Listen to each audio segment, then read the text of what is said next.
Prabhavati dance స్కూల్లో join అయిన Chintamani మీనాని decoration చేయకుండా ఆపితే డబ్బిస్తానని చెప్పి ప్రభావతిని ఒప్పించిన చింతామణి. అసలు ఏం జరగబోతుంది అనేది పూర్తి వీడియో చూసేయండి. వీడియోని లైక్ చేయండి, ఛానల్ని సబ్స్క్రైబ్ చేసుకోండి. ఇక మీనా తన డబ్బా ఎత్తుకొచ్చి నా కూడా ఇక చింతామణి చెప్పిన మాట మీనా వినలేదని చెప్పేసి చింతామణి మీనా మీద చాలా కోపంగా ఉంటుంది. ఎలాగైనా మీనా డెకరేషన్ చెయ్యకుండా ఆపాలని చెప్పేసి ఆలోచిస్తూ ఉంటుంది. అప్పుడు చింతామణికి ఒక ఐడియా వస్తుంది. ఆ ఐడియా రాగానే వెంటనే బట్టల షాప్కి వెళ్ళి కొత్త పట్టు చీర తీసుకొని కొన్ని పూలు పళ్ళు తీసుకొని కొంత డబ్బు తీసుకొని ఇక ప్రభావతి దగ్గరికి వెళ్తుంది. వెళ్ళి ప్రభావతి డ్యాన్స్ స్కూల్ దగ్గరికి వెళ్తుంది. అక్కడికి వెళ్ళి ప్రభావతిని పలకరిస్తుంది. అప్పుడు ప్రభావతి ఎవరు మీరు అని చెప్పేసి అనడంతో అప్పుడిక చింతామణి నా పేరు చింతామణి అని చెప్పేసి అంటుంది. అప్పుడు ప్రభావతి ఏంటి ఇలా వచ్చారు, మీ పిల్లల్ని ఎవరినైనా జయించేయాలా, రండి సోఫాలో కూర్చుందరు కానీ అని చెప్పేసి చింతామణిని గౌరవంగా సోఫాలో కూర్చోమని అడుగుతుంది. అప్పుడు చింతామణి అలాగే అండి అని చెప్పేసి కూర్చొని మీరు డ్యాన్స్ చాలా బాగా నేర్పిస్తారంట కదా, ఈ కాలనీ మొత్తం చెప్పుకుంటోంది. ఇక్కడ నాకు తెలిసిన వాళ్ళు ఉన్నారు, మీరు చాలా బాగా డ్యాన్స్ చేస్తారంట, నేర్పిస్తారంట.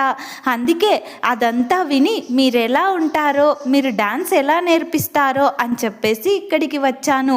మీ పేరు మారి మోగిపోతుందనుకోండి బయట అని చెప్పేసి ప్రభావతిని పొగుడుతూ ఉంటుంది.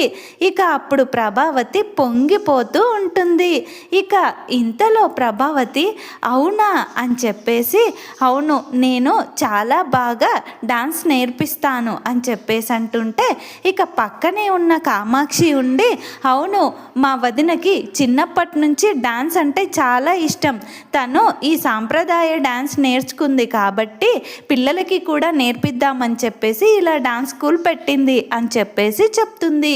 ఇక అప్పుడు ఆ చింతామణి ఉండి సరే అయితే నేను కూడా జైన్ అవుదామని వచ్చాను అని అనగానే అప్పుడు ప్రభావతి కామాక్షి షాక్ అయిపోతారు. ఇంతలో ప్రభావతి ఉండి అయ్యో ఈ వయసులో మీరు డాన్స్ నేర్చుకోవడం ఏంటి, ఇప్పుడు డాన్స్ ఎందుకు మీకు అని చెప్పేసి అడుగుతుంది. అప్పుడు చింతామణి అదేంటండి అలా మాట్లాడతారు, ఇంత వయసు వచ్చినా మీరు డాన్స్ నేర్పించట్లేదా, నేను అంతే, నేను చిన్నప్పుడు ఈ డాన్స్ స్కూల్కి వెళ్ళేదాన్ని, నాకు కొంచెం వచ్చు అంతే, ఇంకా కంటిన్యూ చేద్దామని సరదాగా ఉంటుంది కదా అని అంతే అని చెప్పేసి అనడంతో అప్పుడు ప్రభావతి ఉండి సరే అయితే అలాగే నేర్చుకుందురు కానీ అని చెప్పేసి అంటుంటే సరే ఒక్క నిమిషం ఆగండి, నేను డాన్స్ ఎలా చేస్తానో మీకు చూపిస్తాను అని చెప్పేసి ఇక చింతామణి ఇక చాలా అంటే చాలా బాగా డాన్స్ చేస్తుంది. ప్రభావతి అలాగే కళ్ళు తెరిచి చూస్తూ ఉంటుంది. చింతామణి డాన్స్కి షాక్ అయిపోతుంది. అదే చింతామణి నాట్యం చేస్తుంటే అది చూసి ఇక ప్రభావతి షాక్ అయిపోతుంది.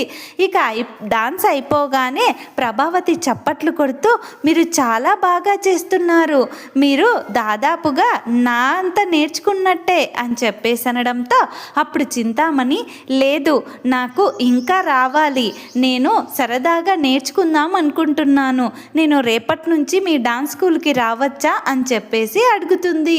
అప్పుడు ప్రభావతి తప్పకుండా రావచ్చు, మీరు నేర్చుకోవచ్చు అని చెప్పడంతో ఇక ఇంతలో ఇక ఆ చింతామణి మీనా టాపిక్ తీసి అవును మీకు మీనా అని అంటుంటే అప్పుడు ప్రభావతి ఉండి మీనా నీకు తెలుసా అని చెప్పేసి అనడంతో అప్పుడు కామాక్షి కనుగజేసుకొని మీనా మా వదిన చిన్న కోడలు అని చెప్పేసి మాట్లాడుతూ ఉంటుంది. ఇక అప్పుడు ఆ చింతామణి అవునా అదే బండి మీద పువ్వులు అమ్ముతుంది, అదే గుడి దగ్గర వాళ్ళమ్మ వాళ్ళు పువ్వులు బండి పెట్టుకొని నడుపుతుంటారు, వాళ్ళ నాన్న ఏదో ట్రైన్ యాక్సిడెంట్లోనూ ఎందులోనూ చనిపోయిందన్నారు, ఆమెనానే కదా అని చెప్పేసి అడుగుతుంది. ఇక అప్పుడు ఆ ప్రభావతి ఉండి ఆ యాక్సిడెంటే మా జీవితాల మీదకి వచ్చింది, ఆ దరిద్రాన్ని తీసుకొచ్చి మా నెత్తిన పెట్టేలా చేసింది అని చెప్పేసి చిరాకు చిరాకు పడుతూ ఇప్పుడు దాని గురించి ఎందుకు, మనం శుభమా అని ఈ డాన్స్ స్కూల్లో దాని గురించి మాట్లాడడం ఏంటి అని చెప్పేసి చిరాకు పడుతూ ఉంటుంది. ఇక అప్పుడు చింతామణి తన మనసులో అమ్మయ్య నా పని చాలా ఈజీగా అయ్యేలా ఉంది, తినకి ఆ మీనా అంటే అస్సలు పడనట్టుంది, కరెక్ట్గానే వచ్చాను, కరెక్ట్ టైంలోనే వచ్చాను, నాకు ఇదే మంచి ఛాన్స్ అని చెప్పేసి బయటకి వెళ్ళి వాడి అసిస్టెంట్ను పిలిచి ఇక అది తీసుకురా అని చెప్పేసి చెప్తుంది. అప్పుడు వాడు కొత్త పట్టు చీర ఇక ఒక పళ్ళెంలో పెట్టుకొని కొన్ని డబ్బులు, పువ్వులు, పండ్లు, స్వీట్లు పెట్టుకొని తీసుకొచ్చి చింతామణి చేతికి ఇస్తాడు. అప్పుడు చింతామణి ప్రభావతి దగ్గరికి వచ్చి ఇదిగోండి తీసుకోండి గురువుగారు అని చెప్పేసి ప్రభావతి చేతిలో పెడుతుంది. అందులో ఒక నోట్ల కట్ట ఉంటుంది. అది చూసి ప్రభావతి షాక్ అయిపోతుంది. ఇంతలో ప్రభావతి ఇప్పుడు ఇవన్నీ ఎందుకు, మీరు ఇంకా డ్యాన్స్ స్కూల్లోనే జాయిన్ అవ్వలేదు, అయిన తర్వాత అప్పుడు ఇద్దరు కానీలేండి అని చెప్పేసి అనడంతో అప్పుడు చింతామణి లేదు, నేను నా గురుదక్షిణగా ఇవి ఇస్తున్నాను, మీరు కాదనకూడదు, తీసుకోండి అని చెప్పేసి ఇక ప్రభావతికి ఆ డబ్బు ఇస్తుంది, చీర కూడా ఇస్తుంది. ఈ చీర నేను మంచి పట్టు చీర తీసుకున్నాను, చాలా కాస్ట్లీ, ఇది 20,000 చీర, ఇది మీకు చాలా బాగుంటుంది అని చెప్పేసి అందులో నుంచి తీసి ప్రభావతి మీద వేస్తుంది. అప్పుడు ప్రభావతి దాన్ని తన భుజం మీద వేసుకుని దాన్ని పట్టి పట్టి చూస్తూ చాలా బాగుంది, ఇంత రేటైన చీర నా కోసం తీసుకొచ్చారా అని చెప్పేసి అడుగుతుంది. అప్పుడు చింతామణి ఇది మీకోసం చేసింది చాలా చిన్నదే, మీరు చాలా మంచి వాళ్ళలా కనిపిస్తున్నారు, చిన్నప్పుడు నాకు క్లాస్ చెప్పిన టీచర్లా అనిపిస్తున్నారు, ఎందుకో మిమ్మల్ని చూస్తే నా మనసుకు దగ్గర వాళ్ళలా అనిపిస్తున్నారు, అందుకే ఇదంతా చేయాలనిపించింది, నేను కొంచెం మీతో మాట్లాడొచ్చా అని చెప్పేసి అడుగుతుంది. అప్పుడు ప్రభావతి అవునా సరే రండి మాట్లాడుకుందాం కూర్చోండి అని చెప్పేసి డబ్బు ఇవ్వగానే ఇక చింతామణికి ఎక్కట్లేని ప్రిఫరెన్స్ ఇస్తుంది ప్రభావతి. అప్పుడు చింతామణి ఇక ప్రభావతితో నేను డెకరేషన్స్ చేస్తుంటాను, అంటే ఇలా మీ మీనాలా చిన్న చిన్నది కాదు, నేను చేశానంటే లక్షల్లోనే తీసుకుంటాను, నేను ఒక కోటీశ్వరరాల్ని అని చెప్పేసి ఇక తన గురించి పూర్తిగా ప్రభావతికి చెప్తూ ఉంటుంది. అప్పుడు ప్రభావతి అవునా అని చెప్పేసి ఇక తను ఇంకా ఇంట్రెస్ట్గా ఈ చింతామణి మాట వినడం మొదలు పెడుతుంది. ఇంతలో చింతామణి మీకు ఎంత డబ్బు కావాలన్నా నేను ఇస్తాను, కానీ మీ కోడలు డెకరేషన్ చేసే వృత్తి నుంచి తప్పుకోవాలి, అది మీరే చేయాలి అని చెప్పేసి అనడంతో అప్పుడు ప్రభావతి దాన్ని తప్పించడానికి మీరు డబ్బులు ఇవ్వటం ఏంటి, అది డెకరేషన్ చేస్తే మీకొచ్చే నష్టం ఏంటి అని చెప్పేసి అడుగుతుంది. ఇంతలో కామాక్షి ఉండి అవును తన పనేదో తను చేసుకుంటుంది, మరి అనవసరంగా మీరు తనని ఆపుతానంటున్నారేంటి అని చెప్పేసి అడుగుతుంది. అప్పుడు ఇక చింతామణి ఉండి లేదు తను ఇప్పుడిప్పుడే వస్తుంది కదా, తను నాకు రేపు ఫ్యూచర్లో అడ్డు కాకూడదనే ఇలా చెప్తున్నాను, దానికోసం నీకు కావాల్సినంత డబ్బిస్తాను అని చెప్పేసి వాళ్ళ అసిస్టెంట్ను పిలిచి ఒక సూట్ కేసులో తనకి కొన్ని డబ్బుల కట్టలు ఇచ్చేస్తుంది. ప్రభావతికి ఫస్ట్ చూపిస్తుంది. అవి చూడగానే ప్రభావతి కళ్ళు జిగేల్మంటాయి. ఇక ఆ డబ్బు చూడగానే ప్రభావతి ఇక నేను చెయ్యలేను అని చెప్పలేక వెంటనే ఆ సూట్ కేసు తన చేతిలోకి తీసుకుని ఇక అది పువ్వును కూడా ముట్టుకోలేదు, దాన్ని పువ్వును కూడా తాకనివ్వను, మీరు నిశ్చింతగా వెళ్ళొచ్చు అని చెప్పేసి చింతామణికి మాటిస్తుంది. అప్పుడు చింతామణి అలాగే అయితే నేను మిమ్మల్ని నమ్మి వెళ్తున్నాను, మీ కోడలు ఎట్టి పరిస్థితుల్లో డెకరేషన్ పనంటూ పువ్వులు అమ్ముతానంటూ బయటకి వచ్చే ప్రసక్తే ఉండకూడదు అని చెప్పేసి ఇక చింతామణి ప్రభావతితో అంటుంది. అప్పుడు ప్రభావతి, అదంతా నేను చూసుకుంటాను కదా, ఇక మీరు వెళ్ళండి అని చెప్పేసి అంటుంది. ఇక అప్పుడు చింతామణి వెళ్తుంది. ఇంతలో చింతామణి బయటకి వెళ్ళి వాళ్ళ అసిస్టెంట్తో, ఇక ఆ మీనా పని అంతే అయిపోయింది, ఇక నాకు అడ్డే ఉండదు అని చెప్పేసి ఇక ఇద్దరూ కలిసి అక్కడి నుంచి వెళ్ళిపోతారు.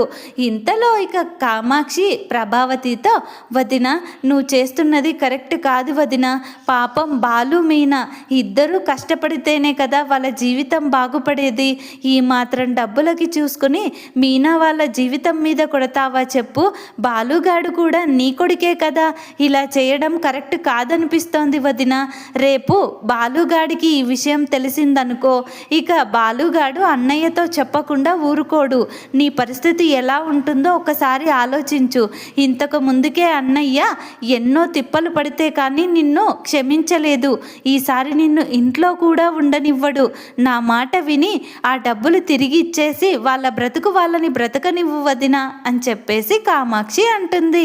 అప్పుడు ప్రభావతి, నీకేం తెలీదు వదిన, నువ్వు సైలెంట్గా ఉండు, అలా ఏం జరగదు, నువ్వు చెప్తావా ఏంటి, నీకు నాకు తెలిసిందే ఈ విషయం, ఇంకెవ్వరికి తెలియదు కదా, నువ్వు చెప్పకు నేను చెప్పను, కావాలంటే ఇందులో నుంచి ఒక 10 20 ఇస్తాను అని చెప్పేసి అంటుంది. అప్పుడు కామాక్షి, నాకు అక్కర్లేదు, మీనా బాలు జీవితం మీద కొట్టే డబ్బులు నాకు అవసరం లేదు, నువ్వు కూడా ఒకసారి ఆలోచించి నిర్ణయం తీసుకోవదినా అని చెప్పేసి కామాక్షి అంటుంది. అప్పుడు ప్రభావతి అస్సలు పట్టించుకోదు. ఇంతలో ఇక కామాక్షి తన మనసులో, తిను డబ్బు కనిపిస్తే చాలు తన వాళ్ళు పరాయి వాళ్ళని కూడా మర్చిపోతుంది అని చెప్పేసి విసుగ్గా లోపలికి వెళ్ళిపోతుంది. ఇక ప్రభావతి ఆ డబ్బులు చూస్తూ మురిసిపోతూ ఉంటుంది. ఇక ఇంకొక వైపు మీనా వంట రెడీ చేసి ఇక డెకరేషన్ ఆర్డర్ రావడంతో వాళ్ళ దగ్గర మాట్లాడడానికి ఇక వెళ్ళడానికి బయలుదేరుతూ ఉంటుంది. ఇంతలో ప్రభావతి కిందకి వస్తుంది. వచ్చి ఇక మీనా వెళ్తుంటే, ఏమే ఎక్కడికి వెళ్తున్నావు అని చెప్పేసి అడుగుతుంది.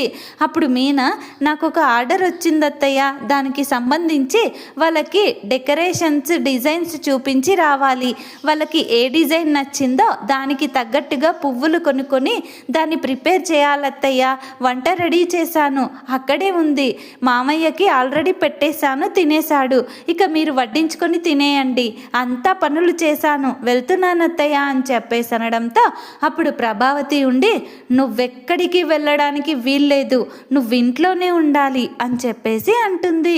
అప్పుడు మీనా షాక్ అయిపోతుంది.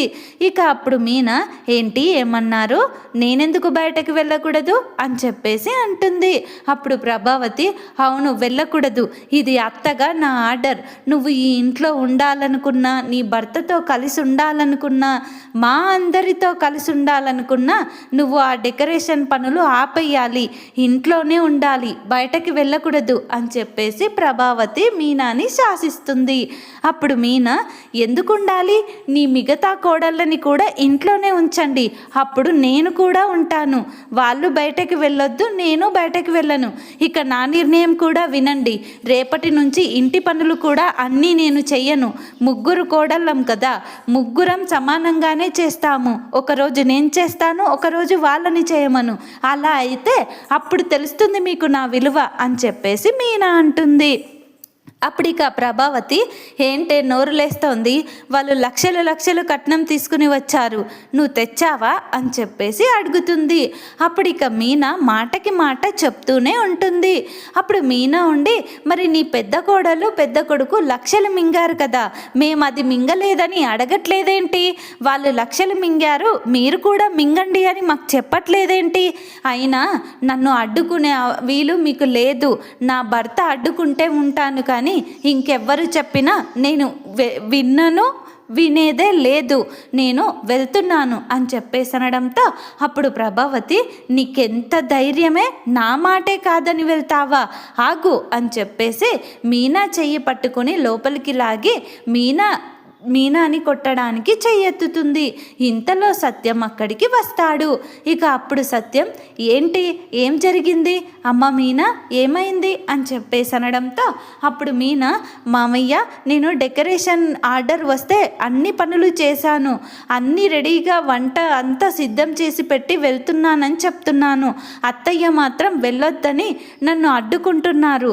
కాదని వెళ్తుంటే కొట్టడానికి కూడా వెనకాడట్లేదు. అసలు ఎందుకు ఇలా చేస్తుందో నాకు అర్థం అవ్వట్లేదు అని చెప్పేసి అంటుంది.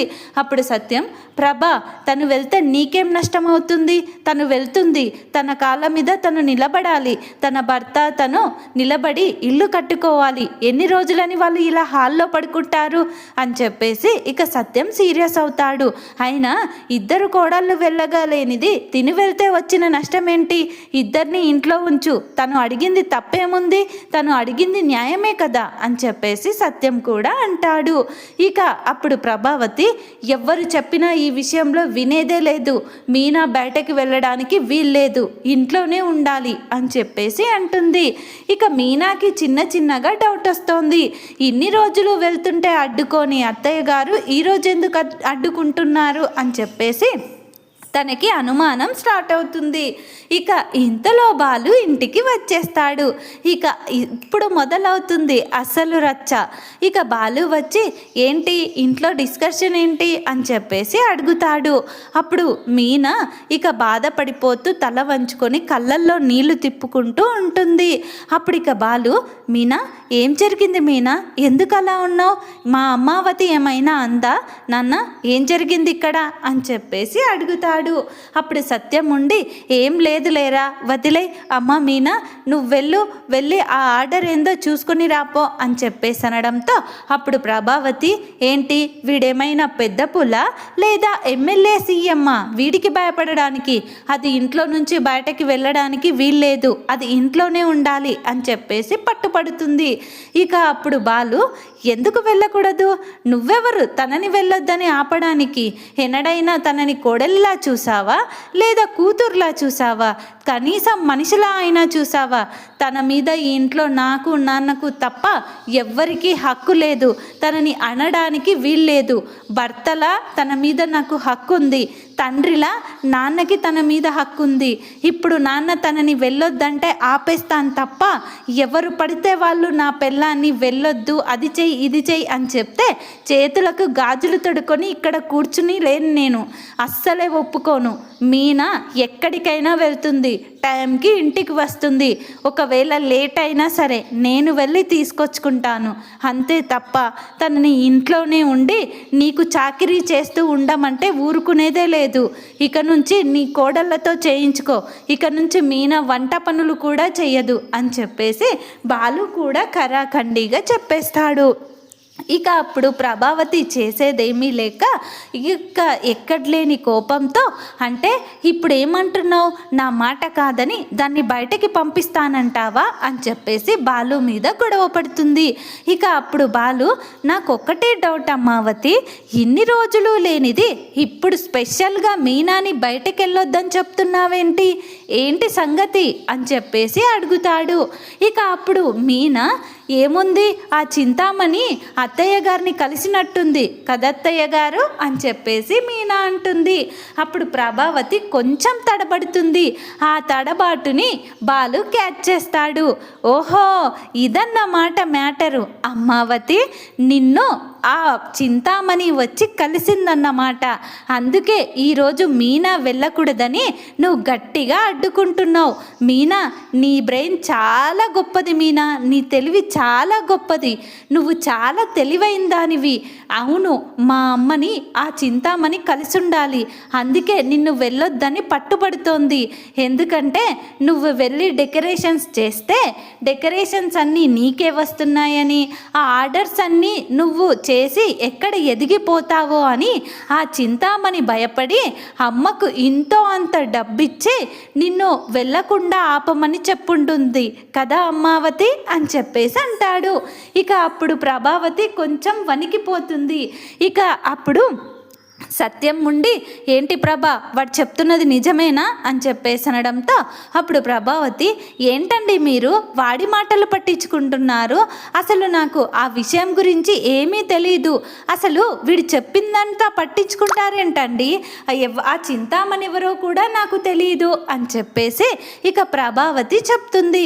అప్పుడు సత్యం రేయ్ అసలు ఏం జరుగుతుందిరా ఇక్కడ అనడంతో అప్పుడు ఇక బాలు ఉండి నిజం చెప్పు అమ్మావతి, నిన్ను ఆ చింతామణి వచ్చి కలిసి నీకు డబ్బు ఇచ్చింది, ఆ డబ్బుకు లొంగే నువ్వు ఇప్పుడు మీనాని వద్దంటున్నావు, మీనాని వద్దనడానికి ఒక్క రీజన్ చెప్పు చాలు, ఒక్క కారణం చెప్పు, మీనా వెళ్లకుండా నేను అడ్డుకుంటాను అని చెప్పేసి మీనాని బయటకి కూడా పంపించరు, ఆ కారణం ఏంటో చెప్పు అని చెప్పేసి బాలు గట్టిగా నిలదీస్తాడు.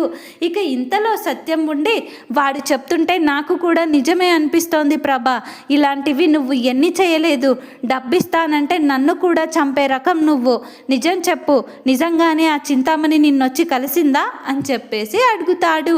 అప్పుడు మీనా అత్తయ్య గారి మౌనమే చెప్తుంది మావయ్య, ఆ చింతామణి వచ్చి అత్తయ్య గారిని కలిసిందని చెప్పండి అత్తావతి, ఎన్ని లక్షలు తీసుకున్నారు అని చెప్పేసి మీనా కూడా అంటుంది. అప్పుడు ప్రభావతి మీనాకి వేలి చూపిస్తూ ఏయ్ తగ్గి మాట్లాడు, అంటే నీకు నేను డబ్బులు తీసుకునే దానిలా కనిపిస్తున్నానా, నిన్ను పంపించకుండా అడ్డుకునే దానిలా కనిపిస్తున్నానా అని చెప్పేసి, డబ్బు తీసుకుని నిన్ను పంపించకుండా ఉండటం లేదు, నువ్వు ఆ పని చేయడం మాకు ఇష్టం లేదు, నువ్వు రోడ్డు మీద పడి పువ్వులు అమ్ముకుంటుంటే అందరూ మమ్మల్ని చూసి నవ్వుతారు, మా ఇంటి పరువు పోతుంది, అందుకే చెప్తున్నాను, అంతే తప్ప చింతామణి గింతామణి నాకెవ్వరూ తెలియదు అని చెప్పేసి ప్రభావతి ఇక తప్పించుకోవడానికి ట్రై చేస్తుంది.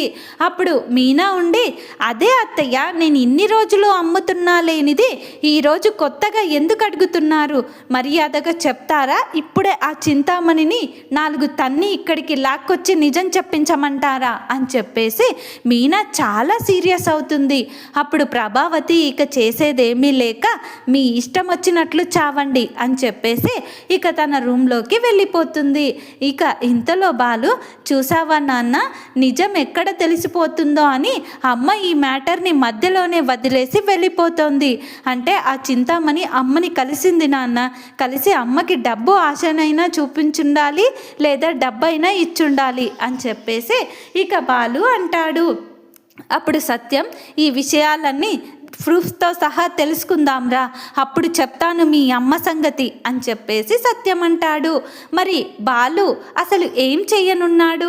సత్యం ఇక ప్రభావతిని నిజం తెలిసిన తర్వాత ఇంట్లో నుంచి గెంటయ్యనున్నాడా అనేది పూర్తి వీడియో టీవీలో కంటే ముందుగా చూడాలనుకుంటే మా వీడియోని లైక్ చేయండి, మా ఛానల్ని సబ్స్క్రైబ్ చేసుకోండి, సబ్స్క్రైబ్ చేసుకోవడం అస్సలు మర్చిపోవద్దు. Thank you friends.